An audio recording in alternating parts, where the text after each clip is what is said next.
Hello and welcome to Retro Reviews, my channel where I review my favorite retro video games of all time, as well as some modern releases I have recently finished. Today I want to look at hardware prices for Nintendo home consoles and how they compare to now. How much would a Nintendo cost if it were in today's dollars? Now, I've seen plenty of graphics. You've likely seen this floating around, but I wanted to look at hardware and software as well so I could get a better accurate picture of how much games and software have cost way back in the day in today's money.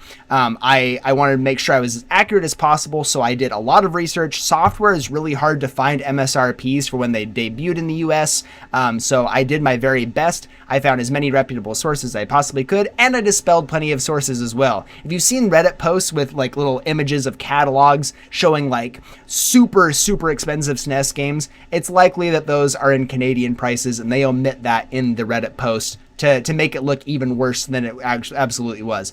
Don't get me wrong, it was bad back in the day. Games were extremely expensive, and I want to go over that right now. This will only be talking about US and inflation in the United States, so if you have any insight from your region, I wasn't able to do any extra data on that or looking that way, so if you have any extra insight, please let me know. I would love to hear about it and down in the comment section down below. With that out of the way, I'll be looking down. My laptop's over here, so if you see me looking down, if I don't put a graphic up on screen, that's what I'm looking at. I've got all my stuff right here on my computer. First and foremost, the NES, the SNES, the GameCube, and the Nintendo 64 all debuted at $200. They were very consistent from the NES all the way to the GameCube with their pricing, and then from the GameCube to the Wii, they bumped it up by $50 to $250. From the Wii to the Wii U, it was another $50 for $300, but they also had like a deluxe version for $350, and then the Switch was also $300. So very incremental changes over time. They stayed with that $200 price point for a long time to be underneath the prices of their competitors, specifically like Sega had really like cutting edge technology. They had better graphics and stuff, but they were very expensive consoles. So Nintendo really wanted to make sure they were under that. Same thing with Sony and Microsoft consoles. They wanted to make sure they were competitively priced. Now the Switch 2 is the biggest jump by a substantial margin. $150 increase is the biggest by a landslide. It's 3 times more expensive than any other increase we've ever seen. So in just like raw numbers, the Switch 2 appears to be extremely expensive. But how does that compare to the other consoles? When you've seen these graphics, you'll know by this point that the NES in today's money would cost $587.51, thereabouts. That's a lot of clams there. That's a lot of money. We're looking at an almost $600 console in today's money. So we're looking at quite a big difference between $600 and $450. It could be a lot worse. Now I did look up software as well. If you were to buy Super Mario Brothers, that was about $25 when it launched, and that is about $74.30 in today's money. That's a pretty substantial ask. So 25 looks pretty good on the surface, but a $75 game almost. Pretty crazy. But that's not it though. That was one of the cheaper games you could buy on this console. They got up, I think, all the way up to $55 games. That wasn't very common, but $45 was a fairly common price point from everything I could see. If you looked at like Little Nemo, Adventures in Dreamland, that game was $45, which would be about $110 in today's money.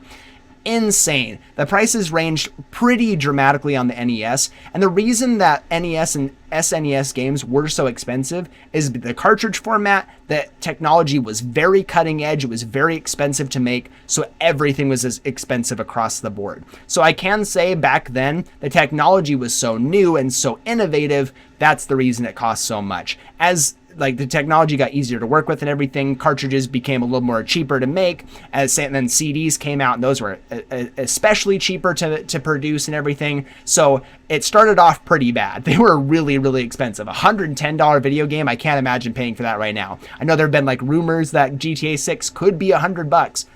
Still wouldn't be as expensive as like not even the most expensive game on the NES. So that's a good comparison for the generation back there. If you look at the SNES, it also debuted at $200, which is approximately $464.14 in today's money. So right around the price of a Switch 2. I think the SNES is one of the best consoles of all time. I think it's the perfect iteration on the NES. I think that this makes perfect sense for me, but the software was extremely expensive. This was really crazy. So if you were to buy like Super Metroid, this was a $55 game. In today's money, that'd be $118. almost $120 for Super Metroid. So you're shelling out $450 and then another $120 on top of that, thereabouts, even more than that. So we're looking at a substantial investment to play one game on this console. More expensive titles like Super Street Fighter 2 were $70, which is about $150. That's not even the most expensive game. I believe Earthbound and like some of the other JRPGs, Secret of Mana, were like $75 or almost $80. Like I said before in like a Reddit post, it looks like it's $90. Not quite. But even then, that's well over $150 for a video game. No wonder Earthbound didn't sell well in the United States. I think it was the most expensive SNES game out there. But even like the marquee titles, you're looking at Super Metroid, Donkey Kong Country, they were extremely expensive back in the day. So it was a substantial investment to get an SNES just because of the software. This was by far the most expensive software has been in comparison for Nintendo at least. Then you look at the N64, which is also $200. This would be about $402.91. Little bit more reasonable here. Like I said before, they were getting better at making things a little bit more affordable. Cartridges weren't as expensive to create. Software was about the same. If you looked at Donkey Kong 64, it was about a $60 price point. It also came with the expansion pack, the memory pack for the Nintendo 64 to run Donkey Kong 64. That would put you at about $115 in today's money. Absolutely insane. That game is phenomenal. I love that game. And a lot of the games I think were pretty similar in price, but man, that's a lot of money to ask for a singular adventure on the Nintendo 64, especially when Sony was making something that was cutting edge, revolutionary. CDs were the new wave, the clear winner in terms of like how you store data. And you could get that for not a whole lot more expensive than a Nintendo 64. So there was a lot to be said about that. If you look at like Mario 64, that one was about $122 in today's money because that one released before DK64. So again, quite a bit, a very substantial asking price for these games. Consoles were maybe a little bit more reasonable. The GameCube is the most reasonable in terms of price point, all the way up until now. I think this is the most reasonable one. So the GameCube was $200 as well, like I said before, which would be about $357, somewhere in there, which doesn't seem too crazy. That's like Wii U deluxe version. We can handle that. For the GameCube, it wasn't too bad. They had about $50 games. If my memory serves me right, I remember them being $50 back in the day. Sometimes they were a little bit cheaper, but I remember like that's the premium price point. This is where my memory kicks in here. $50 games like Mario Sunshine, Metroid Prime, they're going to be about $89. So $90 for games on the GameCube today. Again, pretty crazy. Still way more than what we're asking on the Switch 2 here with Mario Kart World at $80. There is something to be thinking about here. Next, we got the Wii, which was $250. Like I said before, this was their first big price increase, and that would be about $392.36 today. Close to $400. That's what they would debut it at for sure. Still cheaper than the Switch 2, but pretty expensive comparatively speaking.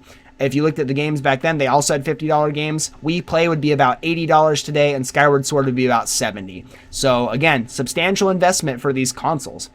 Wii U is $300 and $350 for the deluxe, which would be about $414 and $483. Right in the ballpark there. A little bit more expensive than the Wii, or even more expensive than the Switch 2. Kind of crazy. So the Wii U, the worst selling Nintendo home console, would be more expensive if you got the deluxe version than the Switch 2 would be. And of course, the games at this point were $60. So Mario Bros. U, today's money would be about $83.57. Smash 4 would be about $81. So again, still more than Mario Kart World. And then the Switch, of course, was $300, which would be about $388, give or take, in today's money. And the games, Breath of the Wild is $60. Today's money, that's almost $80, $78. So across the board, we've seen these consoles be comparable to the Switch 2 or much more expensive than the Switch 2. $450 is not a huge asking price. This is the first time that Nintendo has made such a huge jump, so our perception of it is much bigger. And I will give credit to that credence there, that watching it go from $300 to $450 is a huge jump. We haven't seen a big jump like that from Nintendo ever, and they're usually the more affordable option. But in today's climate, economic conditions, inflation. There's so much that contributes to the cost of consoles. So I guess it makes sense. If you look at inflation and compare straight across the board, software is actually pretty comparable or always cheaper than it ever has been. It's actually a miracle we haven't had more expensive games faster. I feel like we should have gotten $70 games, should have. Thank goodness we didn't. We should have gotten $70 games in the previous generation, back in like the PlayStation 4. Honestly, that's when we should have been getting them. But devs were pretty, I think at some point, the software went from being super ultra expensive. They got really good at making it. It got really cheap at producing it. And then it got down to that $50 price point. And I remember when it bumped up to $60 for like the 7th generation, 8th generation area. That's when it started to get $60. And that was like, okay, we're battering down the hatches here. $10 increase. It honestly should have bumped up a lot faster. It's pretty crazy that it hasn't. Now I want to make one thing really clear though. The fact that these are comparable in price, or sometimes much more expensive than the Switch 2, does not really account for the entire picture here.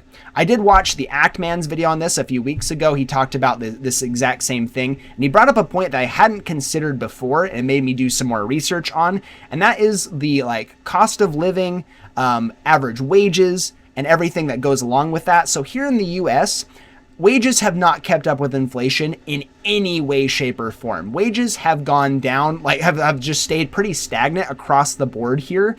We haven't seen like any major increase in the minimum wage, at least across the board. We have seen it in some places for sure, but across the board, we've seen standard of living, like everything go extremely expensive pretty much everywhere in the United States.